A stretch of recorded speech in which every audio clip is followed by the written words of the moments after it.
Hey, thanks for joining me. I tend to be kind of a critical asshole oftentimes with a lot of the books that I look at, but usually it's kind of done a little bit tongue in cheek. But I often talk about sometimes books are objectively poorly made, but at least maybe they were fun or the intentions behind them were honorable, different things like that. But there's only been one comic series that has actively pissed me off and made me mad, and I can't stand them. And it's Curse of Spawn. Um, I reviewed issue one, and then there was like a four-issue series. I think it was issues 5, 6, 7, 8, something like that. It's on the channel, where they introduced this character called Suture, which is like the most disgustingly stupid, over-the-top, offensive bullshit story about the main thrust of it is they're introducing this new female character, and her whole origin is like the most screwed up, dark, like bullshit story, wallowing in disgusting depravity.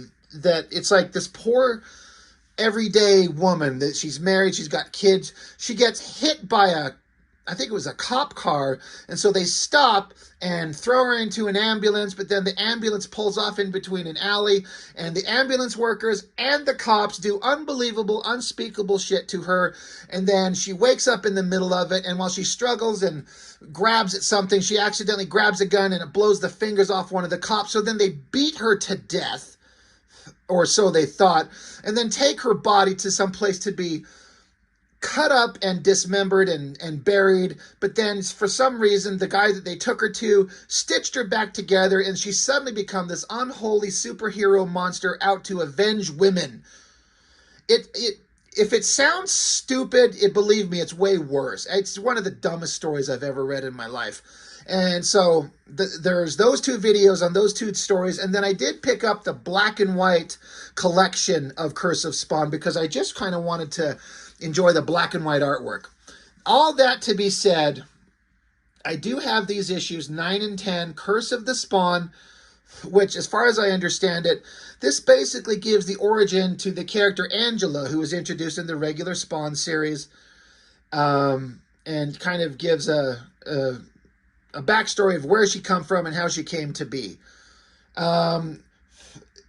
This is the most uninteresting type of stuff in comics that is also kind of fondly remembered. Like Spawn was like this great thing, and I'm reviewing all the issues of Spawn, and I loved it when it started, but as it went on, it became very apparent to me that this is the dumbest, like, this is not a story I want to continue reading forever. But for some reason, I collected it for years.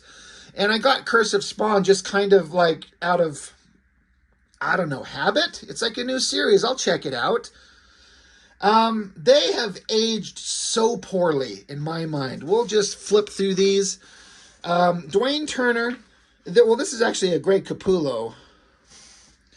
Oh, no, I'm sorry. God, it has Turner and Miki and McFarlane and Capullo. So, who the fuck drew what? Maybe Dwayne Turner drew this half, and this is McFarlane over here with Capullo on inks. I mean, you look, it's got McFarlane and then Capullo. Usually it's pencil or inker. In all the other videos, I was talking about Dwayne Turner's art. I think that guy is a very talented artist, and he can draw really well. And he has a style in these Curse of Spawn books that's very much in the McFarlane style that also is similar to the style that Greg Capullo kind of adopts, which is this kind of McFarlane-esque cartoony vibe, which I have made no bones about, that I do not think that this ridiculous cartoony art style works with this deadly serious, dark, gothic horror comic stories that they tell in these Spawn books. In my opinion, it doesn't work at all. It's such a complete clash of ideas in the worst possible way. The type of story they're trying to tell with the kind of art that they have. It does not work. That being said, having flipped through these two issues of The Curse of Spawn, It's less silly to me, but it's still pretty stupid. A lot of my frustration hinges on the writer, Alan McElroy. I hate the stories that he writes. They're so stupid. And you will notice, as happens in a lot of Spawn comics, or I should say every one, they're just littered with text boxes and they don't say anything. That's just words, words, words everywhere. And I have to feel like I have to say this every time, but I'm not against having a lot of words if what is being written is relevant and interesting. And these guys are not that. As I understand it, I think Alan McElroy, previous to this comic series, he said in a letters page he has never written anything before in his life professionally. But for some reason, McFarlane was like, this guy gets it. This guy gets what Spawn is. And so he puts him on this book. I hate all of it. But basically, this story starts out, Angela, the warrior angel from Spawn, she's on some faraway world that's thousands of light years away from Earth, trying to stop the destruction of the planet from these whatever the fuck. You look at this artwork, you tell me what you're looking at. Okay, you got Angela up here. She's small and, the coloring makes her kind of stand out amidst the rest of it. But what are we looking at? I keep looking and I honestly can't tell you what I'm seeing. I have no idea what that is. I don't know what we're looking at. So I don't know. She's trying to save this planet from some kind of horrible fate. I also do have to shout out, as a negative, the coloring in these Curse of Spawn books is atrocious. It's just the worst of that mid to late 90s coloring style where they're trying to figure these things out. And there are places where it kind of works, like just at a glance, this double page spread. Angela, hyper detailed. There's blood and guts and destruction everywhere. This giant staff. Like, Dwayne Turner's putting in all the work. And it shows, like, he's not, half-assing anything. And I'm sure he understands, like, I'm drawing Spawn for McFarlane. He's probably getting a hell of a good payday. So he's putting in great work. You have to do that for McFarlane. I also love Danny Miki on inks. The inking in this book is fantastic. But yeah, she's fighting some weird, gross monster thing. She's stabbing at it. I do have to say also that when I think about the character of Angela, the very, very little that I've read of her, I can't really say that it's like I really had an idea of what her character was like, but she's this hyper serious Spawn assassin, an angel in the Spawn universe, like she's some kind of angel. But the dialogue that she speaks in these books, it makes her sound like a goofball idiot kid. I don't know what I would have her saying. I might not have her saying anything. So she's fighting whatever this monster is, and the text literally says, all right, ugly, time I squashed your putrid ass and collected my fee. I think I've given the few survivors enough of a show. Word should get around. Too bad they didn't call me earlier. Could have saved themselves a lot of cleanup and repopulation. I mean, I guess the text is trying to tell us something about her and her motivations, but it doesn't read like her. But the basic story is everywhere she goes, there's this like specter figure, this bald-headed guy with the long cloak and glasses. And it fills Angela's heart with something nearly unknown, fear. She keeps seeing this guy and it scares her. And she loses her concentration. This monster she's fighting stabs her down. She's in the worst place she could be. Says hesitation, loss of focus, a fatal combination. No. I'm honestly not sure if the text box is if I'm supposed to go from here across to here and then down here, or from here to there to here and then up to there. Says hesitation, loss of focus, a fatal combination. It says he watches impassively as the Argus does its worst and gives no thought to the angel's suffering. No, the face of darkness, a specter of death. So this is like, like seeing like the Grim Reaper. And so the art's certainly fine, but this cartoony, exaggerated look, I don't think it works. I don't think it works at all. I think it kind of sucks. I don't like the coloring anywhere on this. It's all terrible. I mean, at least like the red hair and the golden armor make Angela stand out amidst the muddy slop of coloring in the background. But lots of text going on and on and on, and then Angela kind of remembers the name of this monstrous guy. Durgis, I guess, is what that is. So then what the story goes into, and you can see lots of words and lots of death and destruction and suffering. It basically goes through this whole multi-page sequence of instances through history where women are suffering some god-awful, horrible fate. This poor woman here trying to get her child away. She gets attacked by giant man-eating cats, suffers a horrible fate. But every time one of these women suffers this horrible fate, that face of death, the guy Durgis is there. So there's this one here. Her baby sees an angelic figure, but the mother is eaten and killed and taken away. Then there's another ancient Egypt kind of setting. God, this coloring is awful. I hate it. But there's suffering. This old woman watches her son get tortured, and she asks, why are you torturing my son? And then they kill her son, and then they torture her. And as she's dying, she sees Durgis, the specter of death, as they string her up to kill her. And cut back to Angela. She's fighting these spider monster things. They captured her, and they're dragging her down because she got distracted. Confusing, cluttered art, and the coloring is not helping. It's so terrible. And she keeps having images in her head of more women suffering. There's this girl here, and it's hard to tell. Her family, her people, her tribe are strung up and killed. Oh yeah, it's set in the deep south, and the clan got to her family. And they hunt her down. They string up people. They're hanging them. Just horrific images of terrible things happening. One of the clansmen shoots her. She falls into the water. And so again, more women suffering. So Angela, back in real time, she's trying to bust herself out of the spider webs of these evil creatures. Confusing, muddled art. Hard to see what's going on. Now we're at Auschwitz.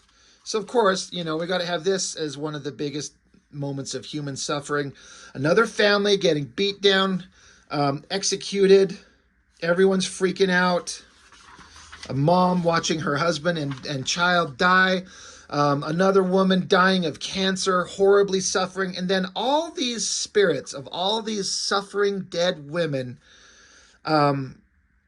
their souls basically come to this place called Elysium, the city of lights, home of angels. The souls merge, and in the pure light of God's pulse become Angela. So here's all these souls of these suffering women. All their souls converge and become her. That's where she comes from. She's the culmination of a bunch of horrible fates of women throughout time converged into one half-naked badass out to kill monsters. Okay. I think I would like this book, at least artistically, 1,000 times more if this coloring was not here. If this was just black and white, I would actually love it, which is part of why I got that black and white collection, even though the reproduction quality was not that great. It was okay. But, yeah, so she's Angela. And then, oh, by the way, Durgis, he watches her with the cold stillness of death. Okay, sure, why not? So that's issue, 9? Terry Fitzgerald's talking about whatever. There's letters, pages. And, of course, this is when that Spawn movie was coming out.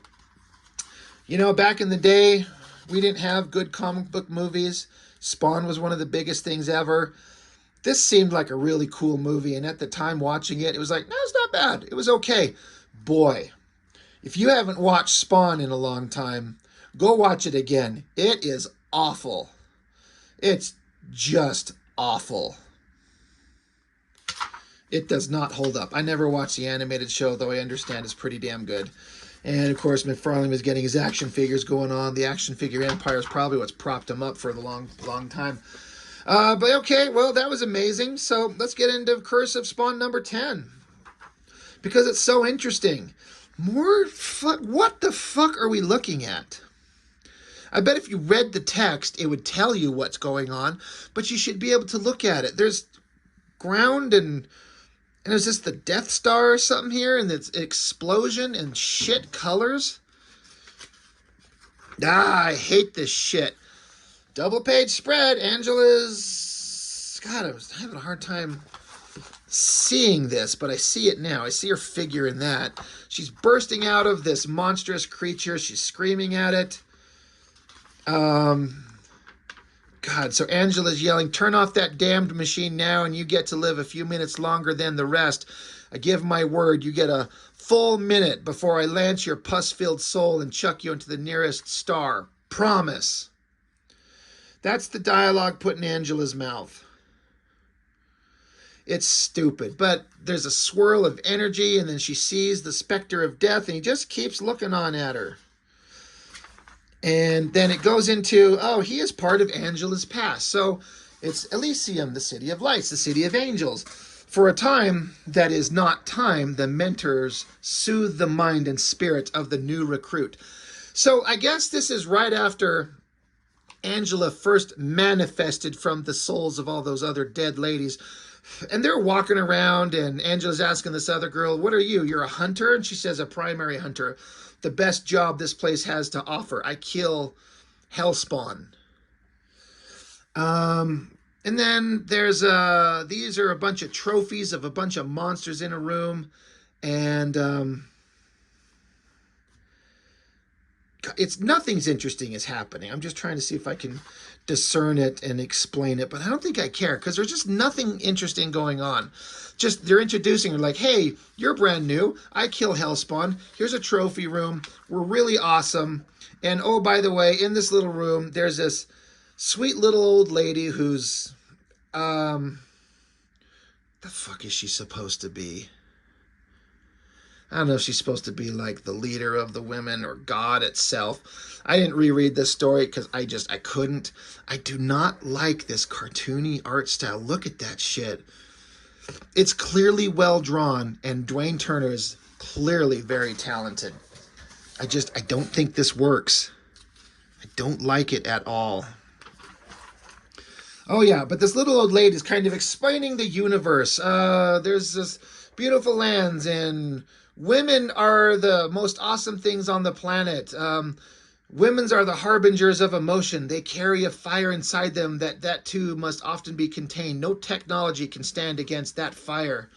And through most of a woman's life, that fire is stoked by anguish, with no outlet, no path to travel toward escape. You know this, Angela. You have been many who know pain. Women harbor the deepest emotions. So much has to be buried.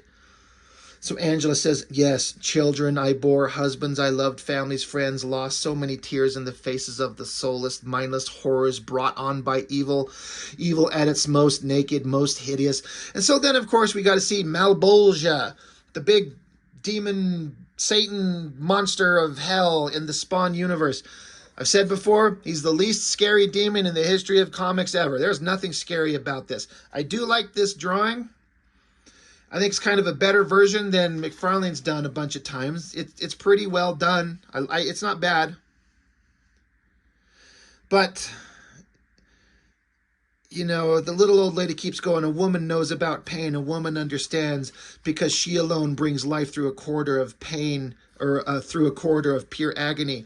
Through anguish, through screams, through strength comes joy, purity, and peace. Love and life, child."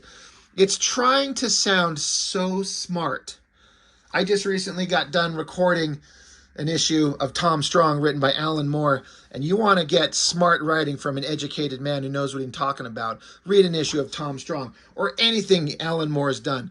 But this Alan McElroy is a fucking chucklehead. He does not know how to write. This is just all nonsense. But she keeps going on. She's learning, and then the evil bad guy's still watching. Then Angela, I don't know what's going on. She's getting attacked by something. Is it the specter of death? Then it's back in time and she's training. She's learning how to fight against other hot angel chicks. And then they have the armor of some badass hell spawn that was a really tough kill, but they did it. They're like, well, who killed it? And she's like, you did. She's like, what do you mean? I just got here and I haven't left the city. And you're like, you forget that time isn't a straight line. It's an ocean, and Elysium touches all parts of its ever-shifting tides and currents. So Angela's just manifested, but she's existed at all times and all points everywhere. Okay. Whatever the fuck is going on. I'm already fucking sick of this story. Angela's here. This is pretty good drawing. Inking's fantastic. Good figure work. I'm going to bring that up closer. That's actually a really good drawing. I like that a lot. But she, oh yeah, she goes to Earth. That's right. She needs to get assistance. And so she drops down into this alleyway. And these guys are like, hey, lady, this is our home. You should fuck off. And Angela's like, this place is familiar. I feel like I know where I'm at. Lots of text saying nothing. She's saying a bunch of stupid shit. Who cares? But as she keeps going through the alleyway, she's like, I'm looking for someone. And she happens upon Al Simmons Spawn himself. Now, this is like a version of him that I don't know if I remember seeing in the comics, at least this early. He's sitting on a throne of bones and garbage, like God of the alleyways. And I've said, like, this is dumb. When Spawn's like, the alleyways belong to Spawn. And this trash and all these drug-addicted, mentally ill, homeless people, they're my people. So Angela happens upon him, and Spawn says, what the hell are you doing here, Sister Mary Sunshine? Get lost on your way to the Flying Nun convention. She says, thought I recognized that stink. I'd laugh, but my sense of humor right now involves a lot of killing and maiming, things that resemble idiots like you. By the way, I love what you've done with the place. What's this decor called? Early leper pit? I'm reading that text verbatim. Those are words in a Spawn comic, and it's supposed to be awesome. God damn, is the coloring awful. God, is that shit. So muddy and gross. So Spawn's just an angry, crying bitch, like he always is. He's like, so what are you doing here? Come to finish the job you screwed up? She says, don't tempt me. Right now I've got other evil jerk-offs to worry about. Anyway, looks like you're self-destructing just fine with no help at all.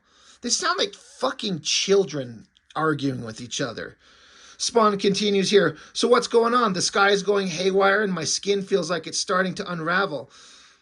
It's this kind of crap that puts me in a bad mood, and when I'm in a bad mood, I tend to redecorate. She says, not that it's any of your business, but there's a fracture in the multi-continua, a breach in the universal limbo caused by a bunch of evil losers known as the Argus. Spawn says, and let me guess, you pissed them off? What a shock. Look, right now I'm kind of busy planning to kill the worthless son of a bitch who killed me, so why don't you take this poor excuse for a Star Trek episode and get stepping? I can't believe I'm reading these words. And she says, and you wonder why you don't have any friends. And Spawn says, no, actually, I don't. This is fucking for children. This is for babies. This is so dumb.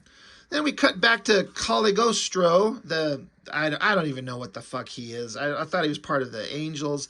I don't know. He runs into the Death Spectre guy, tries to attack him and gets his ass kicked off to the side. And Death Guy is just kind of like, haha, that was awesome what I just did, right? Anyway, we got to continue reading the Spawn-Angela dialogue because this is so dumb. Spawn says, so you got tossed out of this limbo freak show and landed on my doorstep. Why? She says, if I had the answers, I wouldn't bother talking to you now, would I? He says, that's an accomplishment by itself. The last time we were together, you weren't exactly making eye contact. She says, have you looked in the mirror lately? The cover model for Hugo Boss, you ain't. Spawn says, lightning everywhere. This can't be good. She says, you noticed that, huh? Maybe you ought to climb out of Mouse Town more often. And he says, Rat City. She says, whatever. These are comics written for babies. And then a giant explosion, something blows up, and the evil specter of death is looking down upon everything because he's awesome. And it's over. I'm pretty sure I stopped collecting this book right after this. I was fucking just done. Spawn Casting Call. Leguizamo and D.B. Sweeney and Teresa Randall. Nicole Williamson, Melinda Clark.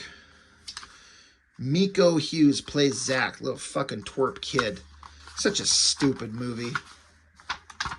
Anyway, Curse of Spawn sucks. It's just awful. It's just the worst, and it's officially the dumbest, worst comic I've ever reviewed. Maybe not these issues. These issues aren't the worst of the series, but the series of Curse of Spawn is the dumbest, worst comic series I've reviewed on the channel in the 2+ years I've been doing this. It sucks. Anyway, have a good day. Drink water. Hug your mother. I'll see you next time.